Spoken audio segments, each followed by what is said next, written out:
Saya rasa apa yang disampaikan Prabowo adalah posisi yang tegas. Posisi yang tegas sebagai negara yang bebas aktif di dunia internasional.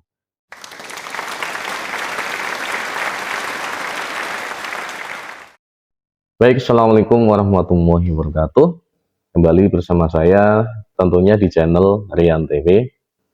Beberapa hari ini saya berusaha untuk mencerna uh, terkait pidato proposal Prabowo di Singapura kemarin, dan hari ini saya berusaha untuk menyampaikan apa hasil eh, cernaan pikiran saya selama beberapa hari ini, karena satu hari dua hari saya berusaha mencerna bagaimana pidato Prabowo, apakah itu memberikan sesuatu hal yang positif atau negatif. Karena dalam pemberitaan ataupun opini-opini di luar sana itu banyak yang menyudutkan Prabowo terkait masalah isi pidato. Dalam pidato tersebut, dalam proposal tersebut, Prabowo menyampaikan sebuah gagasan ataupun semacam keinginan untuk mendamaikan antara Rusia dan Ukraina dengan beberapa poin yang utama, yaitu yang pertama adalah gencatan senjata, yang kedua penarikan pasukan, dan yang ketiga adalah referendum. Dari ketiga poin yang ini, saya pikir apa yang disampaikan Prabowo itu tidak keluar dari posisi Indonesia sebagai negara non-blok, yaitu secara eh, posisi Indonesia dalam politik luar negeri adalah bebas aktif, jadi tidak mendukung salah satu pihak, ya, tapi kita aktif, ya seperti itu. Jadi tidak mendukung blok sana dan blok sini, ataupun blok barat ataupun blok timur, seperti itu. Jadi kita non blok. Nah, itu posisi Indonesia, dan sampai sekarang masih menggunakan posisi ini, tidak akan mendukung salah satu pihak. Makanya dalam pidato itu, proposal itu, Prabowo menginginkan satu sama lain itu, satu, menghentikan, yang pertama dulu menghentikan peperangan, berhenti dulu peperangan. Kemudian yang kedua, adanya penarikan pasukan satu sama lain, ya, Rusia menarik pasukan, kemudian Ukraina menarik pasukan, ya. Dan yang ketiga itu adalah adanya referendum, yaitu semacam jajak pendapat di daerah sengketa, di mana di situ melibatkan masyarakat, mau memilih siapa, mau memilih bersama Ukraina atau memilih bersama Rusia, seperti itu. Seperti yang ada di Indonesia, di Timor Leste itu kan hasil dari referendum demi sebuah perdamaian, nah, seperti itu. Tetapi banyak pihak ataupun berita-berita miring yang disitu menyatakan bahwa Prabowo blunder dengan menyatakan tiga tuntutan atau tiga usulan dalam proposal tersebut, blunder, dan itu membuat malu Indonesia. Apalagi didukung dalam satu sesi wawancara, itu ada wartawan yang bertanya kepada Jokowi terkait masalah proposal yang ditolak oleh Ukraina. Dan jawabannya Jokowi, ya biasa, Jokowi enteng ya kalau menjawab, itu usulan Pak Prabowo sendiri. Cuman jawaban Jokowi ini banyak orang yang semacam menggunakan sebagai acuan bahwa Jokowi ini tidak setuju dengan apa yang disampaikan oleh Pak Prabowo dalam proposal tersebut. Saya pikir satu, dari segi posisi politik luar di Indonesia, apa yang disampaikan Prabowo adalah tidak menyalahi dari posisi Indonesia. Satu itu, seperti itu. Dan saya pikir Jokowi juga dalam hal ini, walaupun dalam usaha ataupun cara berdiplomasi antara Prabowo dan Jokowi ini sangat berbeda sekali ya. Kalau Jokowi lebih ke santun ya, kalau Prabowo lebih ke tegas dan lebih langsung frontal seperti itu ya. Itulah bedanya antara Jokowi dan Prabowo. Tapi keduanya itu sama-sama mengusung atau memposisikan Indonesia itu di dalam negara yang tidak memihak salah satu blok seperti itu. Dan usulan ini itu tidak disetujui oleh Menteri Pertahanan Ukraina karena merasa bahwa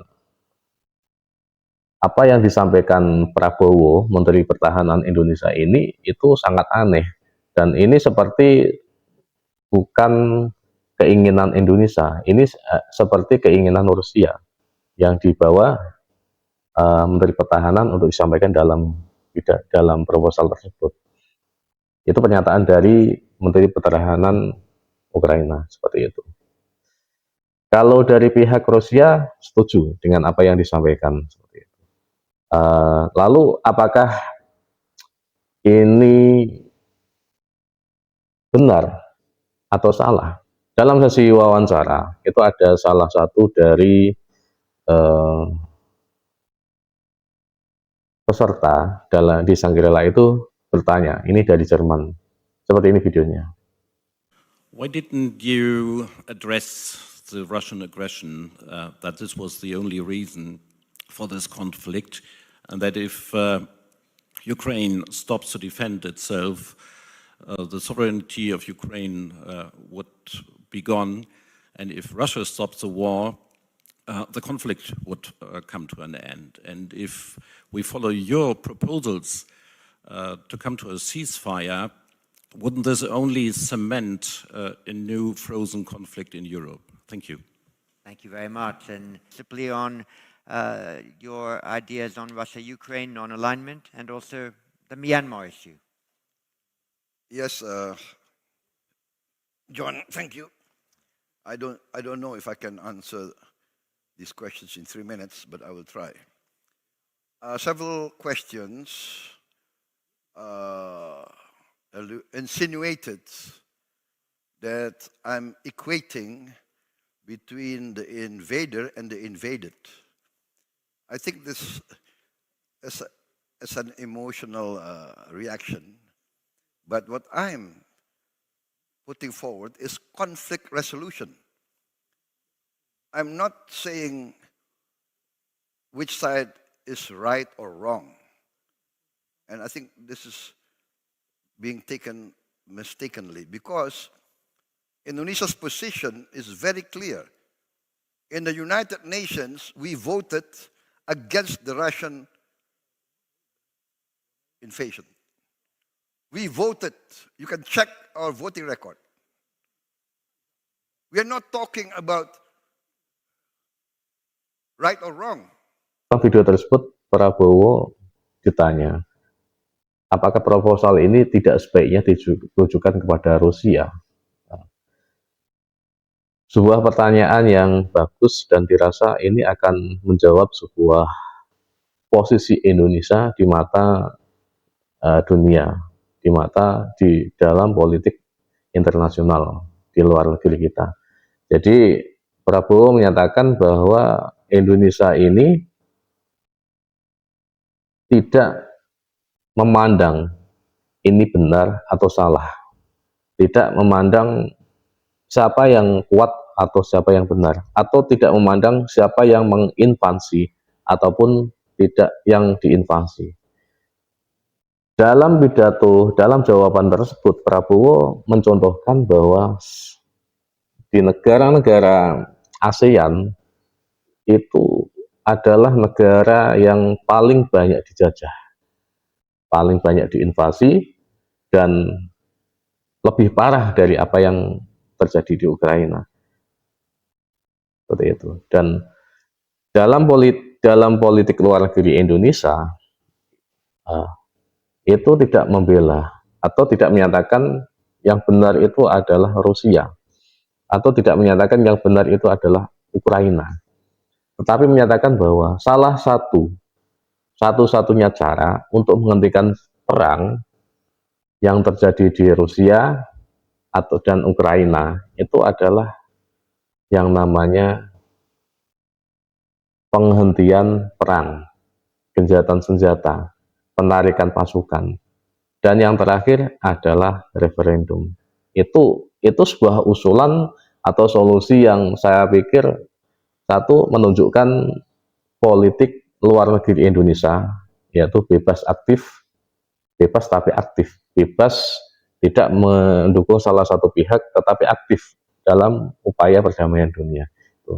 Jadi kalau tidak ada hal semacam ini, maka tidak akan ada, ya, tidak akan ada henti-hentinya, ataupun peperangan ini tidak akan berakhir. Sampai kapan akan berakhir? Rusia terus menyerang, Ukraina tetap bertahan. Apalagi Ukraina itu dipasok, ya. Ada yang memasok senjata. Wah, ini semakin akan memperparah dan akan memperlama perang di Ukraina. Kenapa sampai Indonesia itu menyatakan atau memberikan usulan tersebut? Karena dampak dari peperangan yang terjadi di Ukraina ini, yaitu Rusia dan Ukraina ini, tidak hanya berdampak pada negara mereka saja, karena semua negara ya di dunia ini saya pikir terkena dampak yang terjadi terkait masalah ekspor impor, terkait masalah pangan, itu kan banyak yang terkena dampaknya. Makanya biar negara ini damai, itu solusi yang harus dilakukan. Tidak menang-menangan ya. Saya merasa diinvasi, mereka yang harus minta maaf atau menghentikan serangan ini, kemudian balik. Itu tidak akan menghentikan, karena tidak akan menghentikan perang. Karena satu sama lain pasti akan punya ego. Tetapi ketika ada dua belah pihak yang ingin ini damai, maka mereka harus bertemu. Seperti apa yang sebenarnya diusulkan Jokowi tahun lalu, ya mendatangi satu persatu. Itu poinnya sebenarnya sama, tidak ada perbedaan. Nah, seperti itu. Makanya mereka harus bertemu, kemudian solusi apa yang harus dilakukan. Kalau ada referendum, ya itu dilakukan. Biar ini bisa terpecahkan persoalan ini. Kalau tidak ya akan terus perang, tidak akan ada penyelesaiannya. Seperti itu, saya pikir. Dan ketika saya berusaha memang dari awal itu, berusaha untuk mencerna mana yang ada yang memberitakan bahwa Prabowo ini semacam offside atau mendahului Jokowi, karena satu, Jokowi menyatakan bahwa Prabowo itu adalah usulan Prabowo sendiri. Ada yang menilai seperti itu. Ada yang menilai tindakan Prabowo ini terlalu berlebihan dan tidak tahu hukum ataupun tidak tahu cara berberaksi di luar negeri ataupun cara untuk menyampaikan pendapat di luar negeri. Saya rasa apa yang disampaikan Prabowo adalah posisi yang tegas. Posisi yang tegas sebagai negara yang bebas aktif di dunia internasional. Dan tidak ada yang salah. Satu, Prabowo ingin gencatan senjata, itu salah satu cara-caranya seperti yang tadi. Kalau dikatakan salah atau benar, ya Prabowo secara apapun itu tidak ada pelanggaran ataupun mungkin secara etis melanggar atau melanggar Jokowi, ya saya pikir tidak, karena itu saya pikir sesuai dengan apa yang diinginkan Jokowi, sesuai dengan apa yang diinginkan Indonesia ini. Begitu. Marilah kita berpikir lebih objektif lagi dalam menghadapi masalah ini. Saya pikir ini sesuatu hal yang bagus kok. Prabowo orang yang tegas dan berani ya untuk bersikap seperti itu. Itu Terima kasih dari saya, pendapat saya. Kalau ada yang tidak setuju silahkan komen di kolom komentar. Terima kasih dari saya. Assalamualaikum warahmatullahi wabarakatuh.